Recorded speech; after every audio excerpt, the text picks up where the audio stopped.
Hi, this is my Aunt Effie.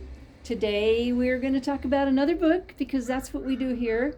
We talk about books. When I finish reading a book, I try to make a video about it. I try to do a little bit of a book review. I try to show you a little bit about the book so you can decide if you would like to read it. And it also helps me remember what I've read because I read an awful lot, and sometimes people will ask me, have you read such and such? And I read so many books, I don't really know. So here's the book. It's written by both Stephen King and Peter Straub.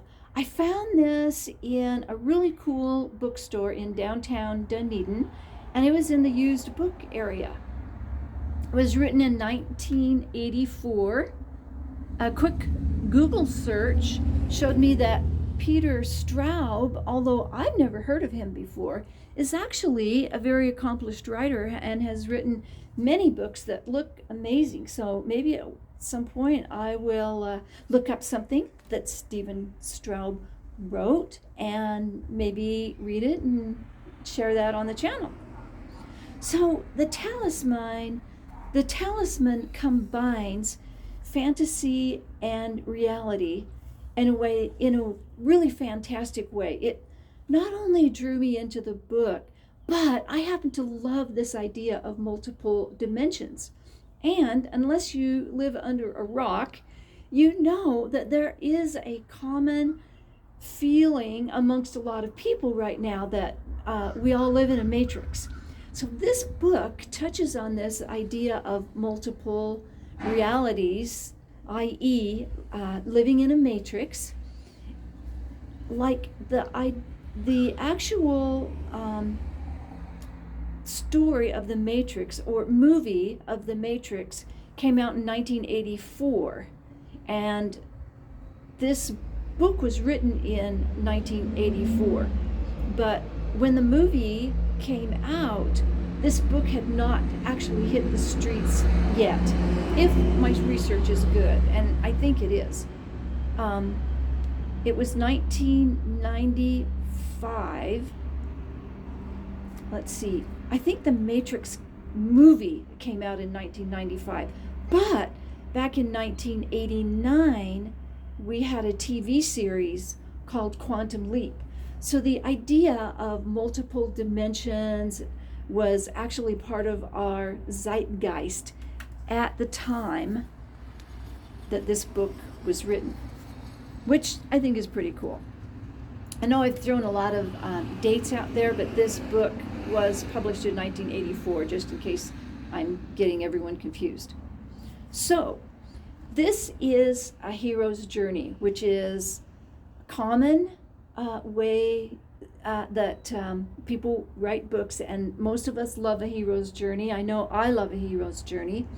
It has everything we love. We have fear, overcome by a great deal of courage and a great deal of luck. We have an awful lot of loyalty. These two boys are very loyal to each other, and there are other characters in the book that are loyal to the hero in the story. We have good that triumphs over evil, and we also have redemption. So we also have a rescued victim, which is the hero's mother. So in one of the parallel universes, the main parallel universe that this book touches on, we have lovable odd characters. And one of these characters is called Wolf. And Wolf is actually what we would call a wolf man, in this dimension. Of course, that's not a real thing over here, or is it? But it's not a real thing over here, but it certainly is a real thing over there. And this wolf person is very dedicated to our hero, and our hero's father used to go into this other dimension and knew Wolf. So he and Wolf were friends, and now the father's dead, son goes into the other dimension and runs into Wolf. And it's really Really, really beautiful. So we have laughter, tears, we have resistance to what's going on, we have acceptance, suffering, and perseverance.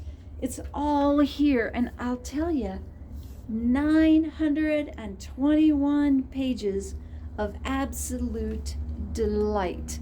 I was never sorry for one single moment while I was reading this story. So we have a beautiful friendship.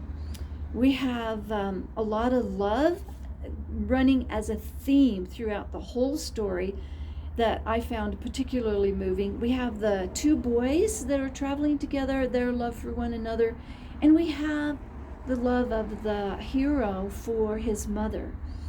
There are two women in the story, his mother in this dimension, and then his mother is also living in the other dimension. He moves into a parallel dimension in order to retrieve a talisman, and the retrieval of the talisman will save his mother, both in this dimension and in the other dimension. It's a really beautiful story. I read the book many years ago, and I thought about it quite a few times over the years and didn't realize that it was this book.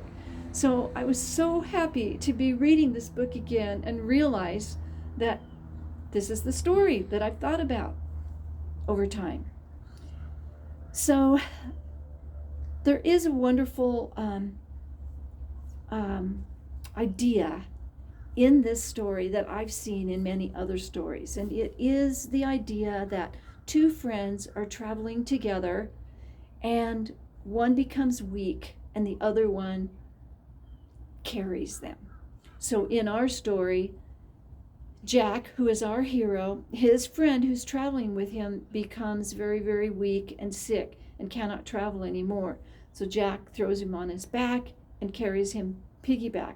He carries him for miles and miles and days, and no matter how tired he gets, he just carries him.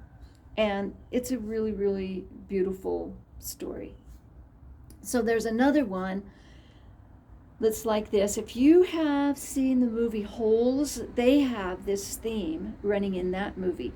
Two boys have escaped from a detention center for boys, and they are trying to get to the top of the mountain. One of the boys is smaller, he becomes weak, he becomes sick, and the stronger boy, Stanley Yelnack, throws the small boy on his back and carries him to the top of the mountain. It's extremely moving. And then I'm also remembering that Sherlock Holmes wrote a story, and in this story of Sherlock Holmes, well, Arthur Conan Doyle wrote a Sherlock Holmes story about the Mormons.